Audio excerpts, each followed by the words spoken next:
وكفى وسلام على عباده الذين اصطفى أما بعد فأعوذ بالله من الشيطان الرجيم بسم الله الرحمن الرحيم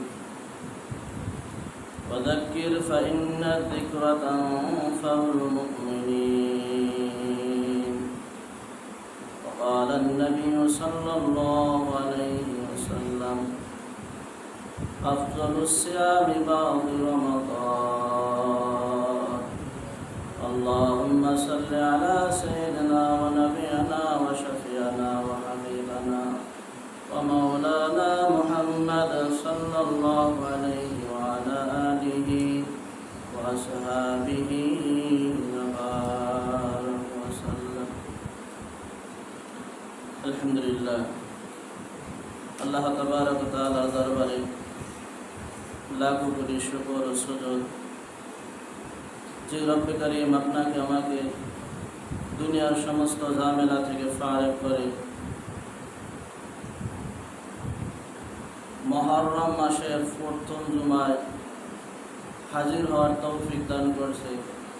এজন্য সেই মহান সত্তার দরবারে অন্তরের স্থল থেকে কালিমাতুর শুকরিয়া আদায় করি বলি আলহামদুলিল্লাহ। আমি পবিত্র কালামুল্লাহ শরীফ থেকে আপনাদের খেদমতে ছোট একটা আয়াত তেলাওয়াত করছি। বিশ্বনবী জনাবে মুহাম্মদ রাসূলুল্লাহ সাল্লাল্লাহু আলাইহি ওয়াসাল্লামের অসংখ্য অগণিত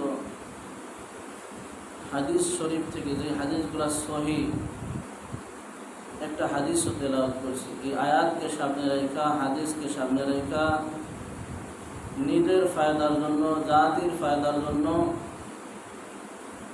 কিছু কথা বলতে থাকা, শুনতে থাকা। আল্লাহ তাআলা যেন প্রত্যেক ভাইদেরকে এই কথার উপর আমল করার তৌফিক দান করে বলেন আমিন। এই যে মাসটা চলতেছে, এইটা কি মাস আরবিতে বলতে পারেন? জোরে বলেন। মুহররম মাস। অনেকের খবর নেই, কথা বলেন। অনেকেই ব্যাপারে গাফেল, জানে না কোন সময় কোন মাস যায়। এতে আমার কি দরকার, এত হুজুররা জানবে, তারা জানবে।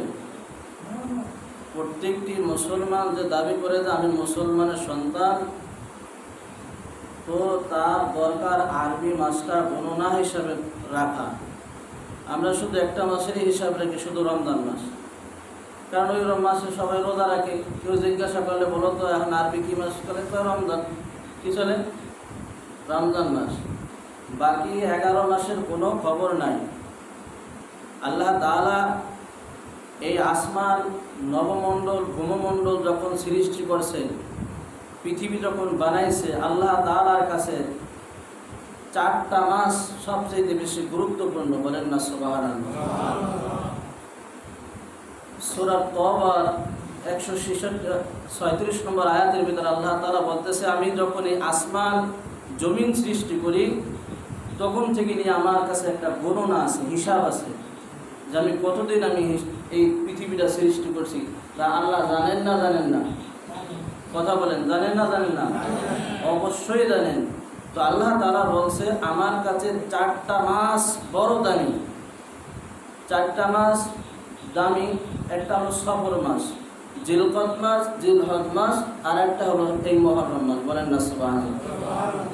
এই মুহররম মাস আল্লাহ তাআলা বলছে এইটা আমার মাস। এটা কার মাস? এই মুহররম মাসটাই হলো আল্লাহর মাস। আল্লাহর মাস। বলেন না সুবহানাল্লাহ। আল্লাহ তাআলা বলে এই মাসটাকে যেই ব্যক্তি সম্মান করবে, সম্মান করে গুনাহ করবে না, যে আমলগুলো আছে এই আমলগুলো করবে, তো আল্লাহ তাআলার কাছে অত্যন্ত প্রিয় বান্দা এবং বান্দী হয়ে যাবে। বলেন না সুবহানাল্লাহ। এই মাসের ভিতর একটি দিন আছে, যেই দিনটা হলো, এই দিনটা আল্লাহ তাআলা এই পৃথিবীটা সাজাইছে। বলেন না সুবহানাল্লাহ। এই দিনটা 10 মুহররম, আশুরা বলা হয় যাকে। এই আশুরার দিন 10 মুহররম আল্লাহ তাআলা হযরত আদম আলাইহিস সালাতু ওয়াস সালামকে সৃষ্টি করছে। বলেন না সুবহানাল্লাহ। 10 মুহররম হযরত আদম আলাইহিস সালাতু ওয়াস সালামকে আল্লাহ তাআলা জান্নাতের ভিতর রাখছে। আমি শুধু বলবো আর আপনারা শুধু সুবহানাল্লাহ বলবেন। যতবার সুবহানাল্লাহ বলবেন তো এই একটা তাসবিহ দ্বারা আল্লাহ তাআলার কাছে এই কি পরিমাণ সওয়াব। আল্লাহ তাআলা বলেন এই সাত আসমান আর জমিনের নিচে যত ফাঁকা জায়গা আছে আল্লাহ তাআলা সমস্ত জায়গা নেকি দিয়ে ভরপুর করে দেবেন। এই 10 মুহররম আল্লাহ তাআলা বাবা আদম নবীন আলাইহিস সালাতু ওয়াস সালামকে যে ওয়াজ করেছিলেন, ওয়ালা তাকরাবা হাদিহিশ শাজারাতা ফাতাকুনা মিনাজ জালিমিন। আদমকে যখন জান্নাতে রাখা হইল, আল্লাহু আকবার, আল্লাহ তাআলা ওয়াজ করেছে। এইজন্য আমরা ভোলা বাপের ভোলা সন্তান। এইজন্য মালিক বলছে, আল্লাহ তাআলা বলতেছে, ওয়াযাক্কির ফাইন্না যিকরা তানফাউল মুমিনিন। হে নবী ওয়াজ করতে থাকেন, ওয়াজ করতে থাকেন। আল্লাহ কতবার নামাজের দাওয়াত দেব? 82 জায়গা তো আল্লাহ তাআলা আপনি নামাজের কথা বলছেন।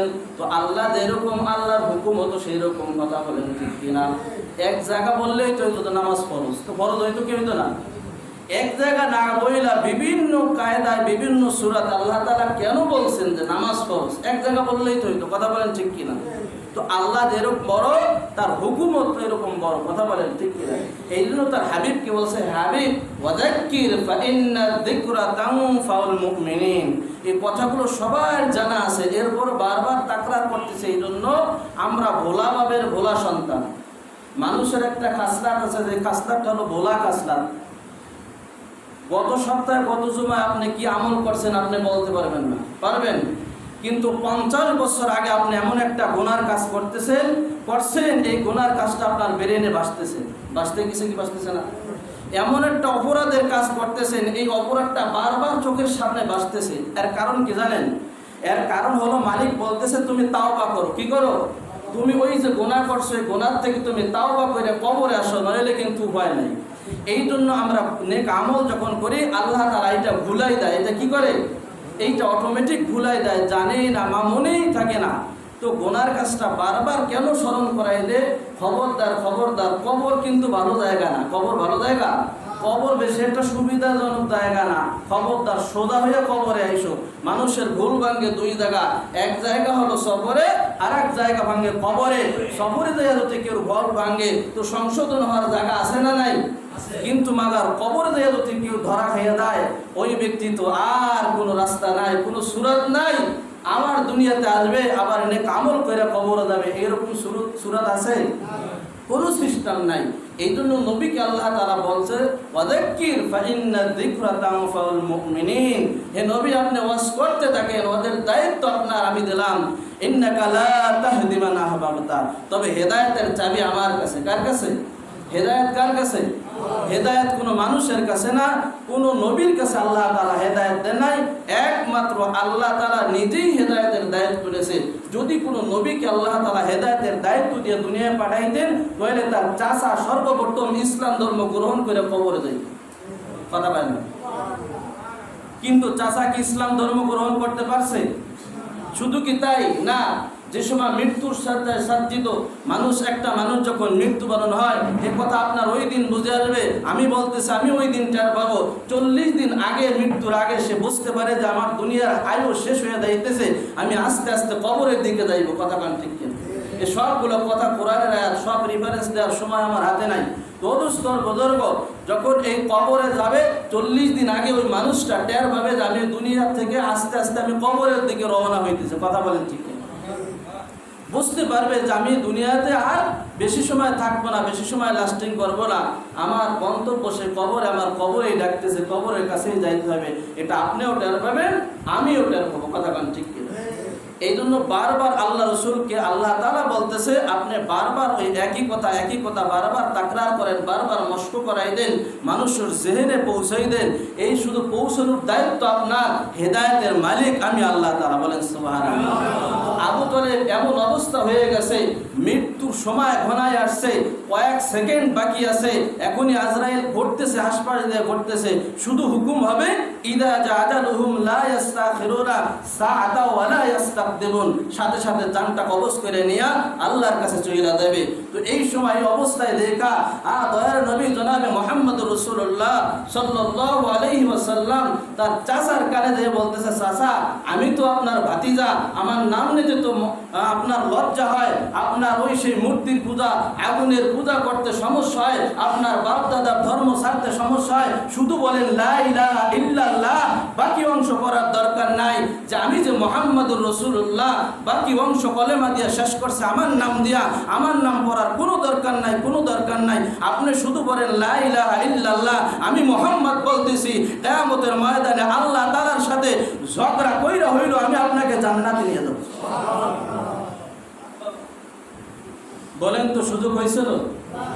পড়তে পারছিল? পড়বে এই অবস্থায় চিন্তা করে বড় ছেলেবেলা লিডার, সর্বনাশ একটা কথা আছে, এরকম ভাবে ভালো মানুষের সাথে চললে অটোমেটিক সে ভালো হয়ে যায়, খারাপ মানুষের সাথে চললে অটোমেটিক সে খারাপের আসর তার ভিতরে ঢুকে যায়। এই জন্য থানবী বলতেছে, হাকিমুল উম্মাত মুজাদ্দিদে মিল্লাত শাহ মাওলানা আশরাফ আলী থানবী রাহমাতুল্লাহ বলে, ভাই সোহবাত এমন একটা জিনিস, সোহবাত মাটির মানুষকে স্বর্ণের মানুষ বানাই দেয়। বলেন না সুবহানাল্লাহ। এই সোহবাত বড় মারাত্মক খারাপ। এই সোহবাতের কারণে মানুষ, মাটির মানুষ স্বর্ণের মানুষে পরিণত হয়ে যায়। সুহবত অনেক মারাত্মক একটা জিনিস। অদস্তর বুজুর্গ কাফেরের বড় বড় সাহেবা, উতবা ইবনে সাহেবা, ওলীদ ইবনে মুগীরা, এই বড় বড় খাটাসের নাম কোরআনে আসছে। এই খাটাসগুলো বলতেছে সারা জীবন বাপ দাদার ধর্ম পালন কইরা শেষ বয়সে এখন বাপ দাদার মুখে চুলকানি মাখাইয়া মুহাম্মাদের কলেমা নিয়ে কবরে যাবা, তা তো হইতে পারে না। এই কথা যখন শুনছে, চাচা ভাতিজারে বলতেছে, ভাতিজা আমার মন চাইতেছে তুমি যে সত্য নবী এটা আমি জানি, তুমি যে সত্য নবী বানাই আল্লাহ তোমাকে পাঠাইছে এটা আমি বিশ্বাস করি, এটা আমি জানি, তোমাকে আমি মারতে পারতেছি না এই জন্য, কারণ আমি সারা জীবন আমার বাপ দাদার পূজা করছি। কথা কান ঠিক কিনা? এই পূজা করার কারণে আমি শেষ বয়সে মারা যাবো, এখন আমি আমার বাপ দাদার মুখে চুনকালি মাইরা যাবো। এইরকম কিন্তু মুসলমানের সন্তান এখনো জমিনে আছে। আরে বাপ এইটা করছে আমি এইটা করবো, যা আছে কবরে দেখা যাবে সকালে, আছে না নাই? এমন মুসলমান আছে না নাই? আরে ভাই আগের মুসলমান, আগে আলেম কয়জন পাইতেন, এখন ঘরে ঘরে আলেম, ঘরে ঘরে মুফতি সাহেব, ঘরে ঘরে ফতোয়া। কথা গান ঠিক কিনা? আগে তো 10 বছর 15-20 বছর আগে একজন আলেম পাইতে বড় কষ্ট হইতো। ওই নোয়াখালীর মৌলবীরা আসতো, শুধু আলাম তারা থেকে করে না সূরা পড়াই দিত, টুকটাক নামাজ ইমান নিয়ে কবরে যাইতেন। কথা গান ঠিক কিনা? এখন তো আলেম এইরকম ভাবে বড় বড় আলেম আল্লাহ তাআলা বানাইতেছে। সব এলেমগুলা কোরআন আর হাদিস থেকে চিপড়াইয়া রসগুলা বানাইয়া আপনার মুখে দেয়, আপনি খাইতে রাজি না। কথা বলেন না ভাই, আমার বাপ দাদা যা করছে আমি ওইটাই করবো। আল্লাহ মাফ করুক, আল্লাহ মাফ করুক। আমি এক মসজিদে ছিলাম, কেন্দ্রীয় মসজিদ, ফারেকের সময় বাজারে বড় কেন্দ্রীয় মসজিদ, আমার বয়ান শুনতে প্রায় নর্মালে 300-400 মানুষ হইতো। আশপাশ লোক তারা আসতো। ওই একজন আছে, সে এক জায়গার মুরিদ, আমি নাম বলবো না, কয় আব্বা যা করছে, দাদা যা করছে, ওই করেই মরবো, যা আছে কপালে। বলেন না নাউজুবিল্লাহ। আমার আব্বা কাফের অবস্থায় মারা গেছে, আমি কি কাফের অবস্থায় মারা যাবো? না না, কোরআন আর হাদিস সামনে থাকতে তোমার কাফের অবস্থায় মৃত্যুবরণ করার কোনো সুযোগ নাই। কথা কান ঠিক কিনা? তো আবু তালিব কিন্তু বেঈমান হইয়া কবরে গেছে, ঈমান নসিব হয় নাই।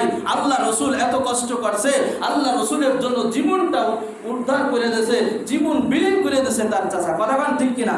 আবু তালিব বলতেছে, আমি আমার ভাতিজার প্লেটে এক প্লেটে খানা না খাইলে আমি তৃপ্তি পাই না, আমি মজা পাই না। বলেন না সুবহানাল্লাহ। আব্দুল্লাহ যতদিন ছিল, মুহাম্মাদের ছেলে আব্দুল্লাহ, ততদিন পর্যন্ত আবু তালেবের বাড়ি লজিন ছিল। কথা বলেন ঠিক কিনা? আবু তালেব যখন দুনিয়ার থেকে চলে গেলেন, কবরে চলে গেলেন, দয়ার নবী তো দয়ার সাগর। কথা বলেন, দয়ার নবীকে আল্লাহ তাআলা দয়ার সাগর দিয়ে পাঠাইছে, হাত উঠাইছে, আল্লাহ আমার চাচাকে আপনি মাফ করেন, আল্লাহ আমার চাচাকে আপনি মাফ করেন। হযরতে জিবরিল আলাইহিস সালামকে আল্লাহ তাআলা আসমান থেকে পাঠাইয়া আল্লাহ তারা জানাইতে দিয়েছে, যান আমার হাবিবকে তাড়াতাড়ি হাত নামাইতে বলেন, কারণ তার চাচা বেঈমান হয়ে মারা গেছে, তার চাচা মুশরিক হয়ে মারা গেছে, তার জন্য দোয়া করলে আমি তার দোয়া কবুল করব না। কি করছে? হাত নামাইতে বলছে।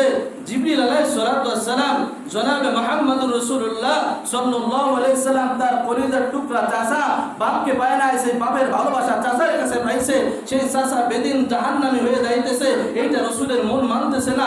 এরপরে কবরের পাশে দাঁড়িয়ে দোয়া করতেছে, হায় আল্লাহ আমার চাচাকে মাফ করেন। আল্লাহ তাআলা অর্ডার হয়েছে, হাবিব আপনি হাত নামান, সে মুশরিক হয়ে মারা গেছে, কিয়ামত পর্যন্ত আপনি দোয়া করলে আমি তো আপনার দোয়া কবুল করতাম না।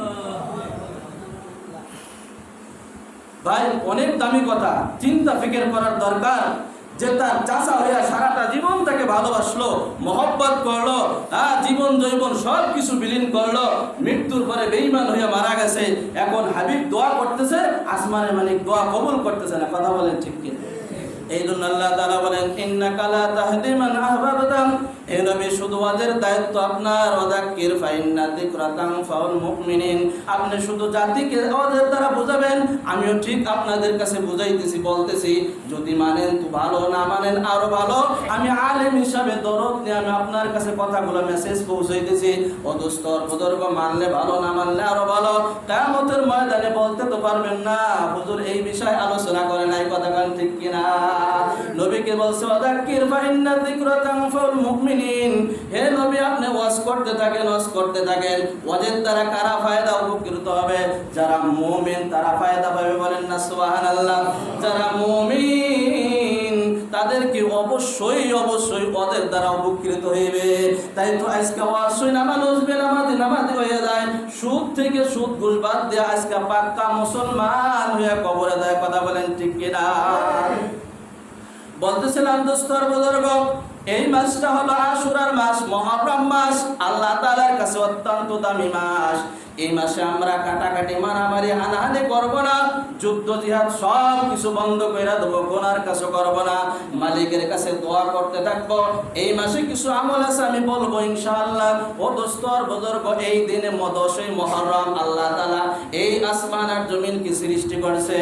আল্লাহু আকবার। এই 10ই মুহররম আবার কিয়ামত ঘটাইবে, আল্লাহ তাআলা সব কিছু উলাটপালাট কইরা দেবে। এই দুনিয়া আর দুনিয়া থাকবে না, এই দুনিয়াটা একটা হাসরের ময়দান হয়ে যাবে, বলেন না সুবহানাল্লাহ। এই 10ই মুহররম আল্লাহু আকবার, ঈসা নবী আলাইহিস সালাতু ওয়াস সালামকে দ্বিতীয় আসমানে আল্লাহ তাআলা টান দিয়ে নিয়ে গেছে। এই 10ই মুহররম আল্লাহু আকবার কাবীরা, আইয়ুব আলাইহিস সালাতু ওয়াস সালাম 18 মাস কিরা যখন খাইতেছিল, আল্লাহু আকবার। তাফসীরে জালালাইনের ভিতর আসছে, আল্লাহু আকবার দ্বিতীয় খণ্ড আপনি কইলা দেখতে পারবেন। আইয়ুব আলাইহিস সালাতু ওয়াস সালাম সমস্ত শরীর পোকা লেগে গেছে, এবার একটা পোকা জিহ্বায় আসছে। আল্লাহ তাআলাকে ডাক দিয়ে বলতেছে, হ্যাঁ আরশের মালিক, হ্যাঁ আহকামুল হাকিমিন, আমার সমস্ত শরীর কিরায় খাইছে, আমার কোনো আফসোস নাই মালিক, আমার জবানটারে তুমি হেফাজত রাখো, যাতে করে আমি তোমার নাম জানাতে পারি, বলেন না সুবহানাল্লাহ। আল্লাহু আকবার, আল্লাহু আকবার। এই 10ই মুহররম আল্লাহু আকবার, আইয়ুব নবীকে আল্লাহ তাআলা সুস্থতা দান করছে। 18 বছরের যুবক, একই যে কুষ্ঠ রোগী, পচা রোগী হয়ে গেছে, শরীরে শুধু পোকা ছাড়া আর কিছুই ছিল না। আল্লাহ তাআলা এই 10ই মুহররম এমন একজন যুবক বানাই দিয়েছে, পূর্বের যুবকের চাইতে দ্বিগুণ শক্তি, বলেন না সুবহানাল্লাহ।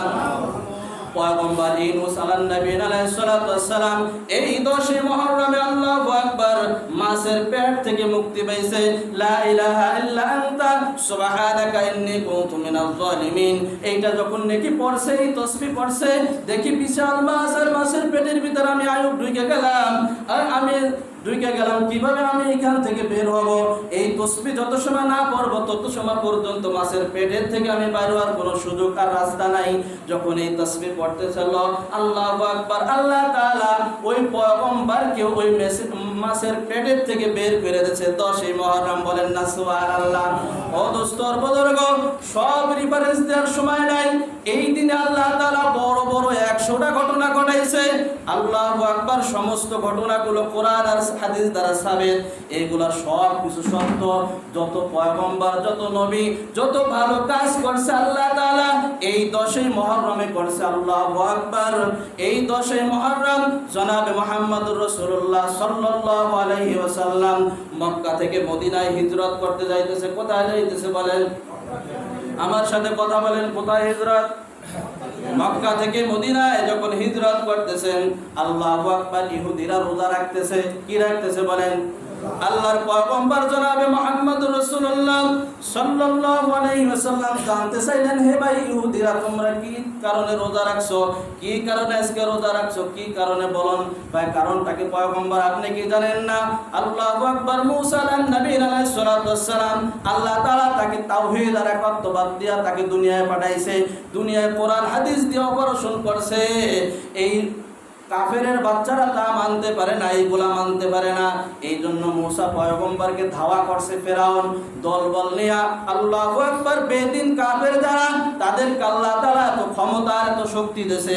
পক্ষান্তরে হাদিসের ভিতর আসছে আল্লাহর রাসূল বলতেছে, আমার যদি ভয় না হইতো, আমার যদি ভয় না হইতো, আমার বান্দারা, আমার ঈমান যারা আনছে আল্লাহর প্রতি, যারা বিশ্বাস করছে, এদের যদি ভয় না হইতো, আমি ভয় না পাইতাম, তাহলে আমি নবী আল্লাহ তাআলার কাছে দোয়া করতাম, হায় আল্লাহ কাফের মুশরিকদেরকে এত সম্পদ দান করেন, এত সম্পদ দান করেন। আল্লাহ তাআলা এত সম্পদের মালিক আল্লাহ বানাই দিতেন, বাথরুমের ছাদ পিটাইতেন স্বর্ণ দিয়া। কি দিয়া? স্বর্ণ দিয়া। কারণ কি? তারা কাফের, তারা মুশরিক। আর আমরা যারা মুমিন বান্দা, আমাদের একটু কষ্ট হয়, আমরা নামাজ রোজা হজ যাকাত পালন করি, কথা কোন ঠিক কিনা? তারপর আমাকে অভাব যায় না, অভাব যায় না, অভাবেই লাগে থাকে, আছে না নাই? ও দোস্ত, এটা হলো দুনিয়ার পরীক্ষা। হাদিসের ভিতর আসছে আল্লাহ রাসূল সাল্লাল্লাহু আলাইহি ওয়াসাল্লাম আম্মাদান আয়েশা রাদিয়াল্লাহু তাআলা আনহা বাকি 11 জন স্ত্রীদেরকে বলছে, ও দোস্ত, বলতেছে তোমাদের কাছে আমি 1 মাস যাব না। কয় মাস? বিশ্বাস না করেন ফাদাইলে আমল এই কিতাবের ভিতর আপনি ঘটনা পাইবেন। এই ঘোষণা হয়ে গেছে মক্কার জমিনে, সমস্ত স্ত্রীদেরকে রাসূল তালাক দিয়ে দিয়েছে। বলেন তো রাসূল কি তালাক দিয়েছে? না। বলছে 1 মাস আমি স্ত্রীর কাছে যাব না। এই কথা ওমরে ফারুক রাদিয়াল্লাহু তাআলা আনহুর কাছে চলে গেছে। সংক্ষেপে বলতেছি দোস্ত, যে টার্গেট সেই জায়গা যাইতে পারবো কিনা জানি না। আল্লাহু আকবার। এবার হাফসারে দাঁতাইতেছে। হাফসা কেডা? হাফসা কেডা? ওমরের মেয়ে। ওমরের মেয়ে হাফসা বিশ্বনবীর স্ত্রী। বলেন না সুবহানাল্লাহ। এবার দাঁতাইতেছে। এই জন্য এখন কান্দোকা, এখন প্যান প্যানানি কেন? আমি বলছিলাম না, খবরদার স্বামীর অসন্তুষ্টি এমন কোন কাজ তুমি করবে না। বলেন না সুবহানাল্লাহ। ঠিক এই ওয়াজের উপর যদি প্রত্যেকটি পিতা নসিহত গ্রহণ করত, মেয়ে যখন বিবাহ দেবে, মেয়েকে কিছু ওসিয়াত করার দরকার আছে না নাই? এগুলা তো করি না, কোনো খবরও রাখি না, কথা কোন ঠিক কিনা? মেয়ে বালেগ হয়ে গেছে, কিভাবে বিবাহ শাদী দেব, ইমাম সাহেবের কাছে কোনো পরামর্শ নাই। ছেলে বিবাহের উপযুক্ত হয়ে গেছে, ইমাম সাহেবের কাছে কোনো পরামর্শ, কোনো কথাবার্তা দরকার নেই। আরে ইমাম, কথা কোন ঠিক কিনা? পরে যখন মুসিবতে বাদে হুজুর অপারেশন করেন আপনি, কথা বলেন হুজুর এখন আপনি সারান, এখন হুজুর লাগে, এখন কি লাগে? কিন্তু যখন ফুজুর দরকার ছিল, ওই সময় ফুজুর কাজে লাগাইলে এই মেহগুনি গাছ ঘাড় বাঁধাইয়া ঠেলার কোনো দরকার ছিল না, কথা কান ঠিক কিনা? মেহগুনির চারা একেবারে সোজা হইয়া আসমান পর্যন্ত উঠা যাইতো, জীবনে কোনোদিন ঘাড় বাঁধানোর দরকার ছিল না। আমরা তো পরামর্শ নিই না, কথা কান ঠিক কিনা? হাফসারে ধাতাইতেছে, হাফসাকে বিশ্বনবীর স্ত্রী, আল্লাহু আকবার। বাপ ধাতাইতেছে, ওমর কি এখন আইসো প্যান প্যানাইতে? কে বলছিলাম না যে বিশ্বনবীর সাথে যেন কোনো বেয়াদবি কোনো দিন করা না হয়? বলেন না সুবহানাল্লাহ। পারবো তো ইনশাআল্লাহ। মেয়েদের হয়েছে বিবাহ দেওয়ার আগে কিছু ওসিয়াত করবো, খবরদার এইগুলো করবি না। হ্যাঁ, ওইদিকে আমি যার সময় নেই, সময় শেষ হয়ে গেছে। যাই হোক দোস্তর বুজুর্গ, এই ওসিয়াতগুলো মানলে নিজের ফায়দা। কার ফায়দা? আলেমদের শুধু দায়িত্ব, বলার দায়িত্ব। আপনার ছেলে বিয়ে দেবেন, দেন, আমি তো ঠেকাইতে পারবো না, পারবো? তবে সৎ একটা পরামর্শ, কোরআন আর হাদিসের ভিতর যেটা আসছে, রাসূলটা বিবাহ করেন নাই? করছে না করেন নাই? আরে সাহাবীরা বিবাহ করছে না করেন নাই? অবশ্যই করছে। আলেমরা বিবাহ করে না? সবার জন্য এটা আল্লাহ তাআলা বলেন, ওয়া খালাকনাকুম আজওয়াজা, আমি মানুষকে বানাইছি জোড়া জোড়া। বলেন না সুবহানাল্লাহ। ওমর ফারুক রাদিয়াল্লাহু তাআলা আনহু রাসূলের হুজরায় যায় 3 বার অনুমতি চাইছে। এবার খাদেম বলতেছে কোনো অনুমতি দেওয়া হইবে না। চতুর্থবার বলতেছে, আমি ওমর ফারুক রাদিয়াল্লাহু তাআলা আনহু, আজকে খাদেম তোর কাছে আমার অনুমতি নিতে হয়। আমি কেডা তুই তো চিনস না, কথা কান ঠিক কিনা? আমি যে কি জিনিস তা তো তুই চিনলি না আমার। চতুর্থবার ওমর যখন চইলা যাইতেছে, এবার খাদেম ডাক দিয়ে বলতেছে, বিশ্বনবী তোমার সাথে দেখা করার জন্য অনুমতি হয়েছে, আসেন। তো যাই দেখে হুজরার ভিতর একটা চাটাই, একটা মশক, অল্প কিছু জল এবং আটা। আল্লাহ রাসূল সুন্দর মানুষ ছিলেন, আল্লাহু আকবার। এইরকম ভাবে ঘুমাই রয়েছে, ওই চাটার দাগ সমস্ত শরীরে লেগে গেছে। ওমর ফারুক রাদিয়াল্লাহু তাআলা আনহু বলেন, ইয়া রাসূলুল্লাহ, ইয়া হাবিবাল্লাহ, আপনি বললে তো আল্লাহ তাআলা উহুদ পাহাড়টাকে স্বর্ণ বানাইয়া দেয়। রাসূল বলতেছে, ওমর আমি তো তোমাকে অনেক বুদ্ধিমান মনে করতাম, আমি তো তোমাকে অনেক জ্ঞানী মনে করতাম, তুমি তো অনেক মূর্খ, কিছুই জানো না। কারণ এই সোনা আর গয়না আর পাহাড় আর পর্বত দিয়ে আমি কি করব বলো? মুমিনদের শান্তি কবরে জান্নাতে, বলেন না সুবহানাল্লাহ। আমি রাসূল যদি বলি আল্লাহু আকবার, তায়েফের ময়দানে আল্লাহু আকবার বলছি, ইয়া রাসূলুল্লাহ ইয়া হাবিবাল্লাহ, জিবরিল বলতেছে শুধু আপনি বলেন উহুদ পাহাড়টা আমি স্বর্ণ বানাই দিই। সুবহানাল্লাহ বলবেন না? তো আমি স্বর্ণ দিয়ে কি করব? দরকার নাই, কথা কোন ঠিক কিনা? যাই হোক, যে কথা বুঝাইতেছিলাম, আল্লাহ রাসূল যাইতেছে, দেখে ইহুদিরা রোজা রাখতেছে। জিজ্ঞাসা করলো, তোমরা কেন রোজা রাখো? কয় ফিরাউনের কবল থেকে মুসা পয়গম্বর, এই নীল নদ বড় সমুদ্র, আল্লাহু আকবার। মুসা নবীর উম্মত ছিল 12 দলের। কয় দল? তাফসীরের ভিতরে আছে 12টা রাস্তা আল্লাহ তাআলা বানাইতেছে, বলেন না সুবহানাল্লাহ। পিছনে ফিরাউনের বাহিনীর, সামনে নদী। এবার আল্লাহর কাছে সাহায্য চাইতেছে, হায় আল্লাহ এখন কি করব? উম্মত তো নিয়ে দৌড়ে আইছি, এখন নদী কিভাবে পারাবো? আল্লাহ তাআলা বলতেছে মুজিজার লাঠি মারেন পানিতে, লাঠি মারার সাথে সাথে 12টা রাস্তা হয়ে গেছে। পয়গম্বর মুসা উম্মত নিয়ে যখন চইলা যাইতেছে, সমুদ্রের মাঝামাঝি যখন গেছে, ফিরাউনের বাহিনী এবার যে ওই কাছে যে পৌঁছাইছে, অর্থাৎ নদীর কাছে কেবল গেছে। এবার ফিরাউনের বাহিনী কয় এত বড় সুন্দর রাস্তা কে বানাইলো? ফিরাউন কয় আমি থাকতে কেডা বানাবে? বলেন নাউজুবিল্লাহ। কয় ডরে বক মারে বহিরের কেরামতি বারে, কথা কান ঠিক কিনা? আছে না নাই? এই রাস্তা বলে শয়তান বানাইছে। কেডা বানাইছে? আল্লাহ তাআলা বানাইছে। বলা হয় পৃথিবীতে 2 জায়গা সূর্যের আলো পড়ছে, কিয়ামত পর্যন্ত আর সূর্যের আলো ওই জায়গা যাইবে না। তার 1 নম্বর জায়গা হলো ওই নদীর তলদেশে। বলা যাবে কি সুবহানাল্লাহ? এবার মুসা বাহিনী যখন নিয়ে সব উম্মত নিয়ে উঠে গেছে, এবার ফিরাউনের বাহিনী নামছে। কোন বাহিনী? ফিরাউনের বাহিনী নামছে। আল্লাহ তাআলা সব পৃথিবী যা আছে সব হুকুমের গোলাম, আমিও হুকুমের গোলাম। আল্লাহ তাআলা বলছে পানি মিলাই দাও। কি করো? মিলাই দাও। আল্লাহু আকবার, আল্লাহু আকবার। এমন ভাবে মিলাই দিয়েছে, মুসার উম্মত তো উঠে গেছে, ফিরাউনের উম্মত এমন ভাবে চুপনি খাইতেছে, খাইতে খাইতে সব শেষ হয়ে গেছে। কি হয়েছে? এক মিস্টার ফিরাউন আছে। কি আছে? যে চুপনি খাইতেছে, এতে বাঁচার কোনো লক্ষণ নাই। এখন ঈমান আনতেছে। এখন কি হবে? যখন দেখবেন সেলেসা শুরু হয়ে যায়, কি হয়ে যায়? সেলেসা। সারা জীবন ফুতুরের ভাষায় বাড়তেছে, সেটা দেয় নাই। সারা জীবন ফুতুরে জ্বালাইছে, সারা জীবন হুজুর একটুটাই হলো, একটু কলেমা করে কথা বলে। হুজুর কি হলো? হুজুরে ডাইয়াল তোর বাপের অবস্থা বেশি ভালো না, তাড়াতাড়ি কলেমা না ভরাই নিল, অনেক তো গুতরের অভাব নেই, কথা কান ঠিক কিনা? এখন হুজুরে দিয়ে কলেমা ভরাবে। এখন কি ঘর করে শুরু হয়ে গেছে? বলেন তো এখন কলেমা কাজ হবে? ফেরাউন বারবার ওই কথা দেয়, কত বড় বদমাশ। এই বদমাশের কথা কোরআন শরীফে আছে আল্লাহ তাআলা। এত বড় বদমাশ, এত বড় নালায়েক, বলতেছে মুসার আল্লাহর উপর আমি ঈমান আনতেছি। বলেন না নাউজুবিল্লাহ। কার আল্লাহর উপর? যে মুসারে বানাইছে কে? আল্লাহ। তাই শয়তান তোরে বানাইছে কে? আমার আল্লাহ বানাইছে।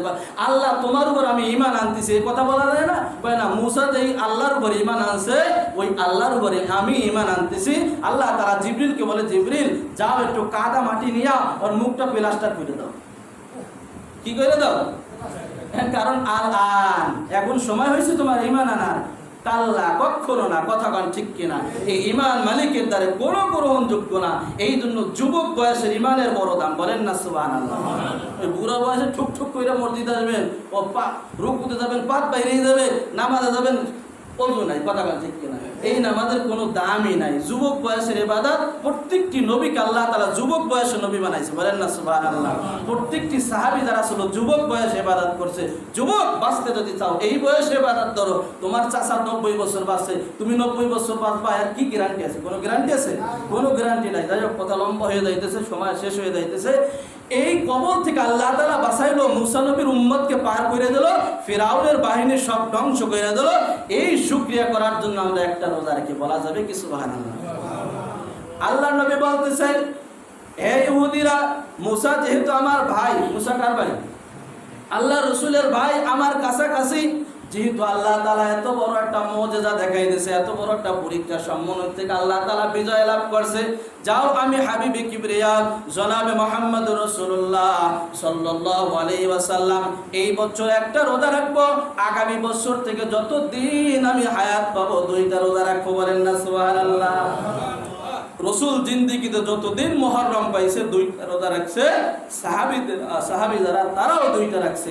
যাই হোক, সবার শেষ আমি আর লম্বা কথা বলতে পারলাম না।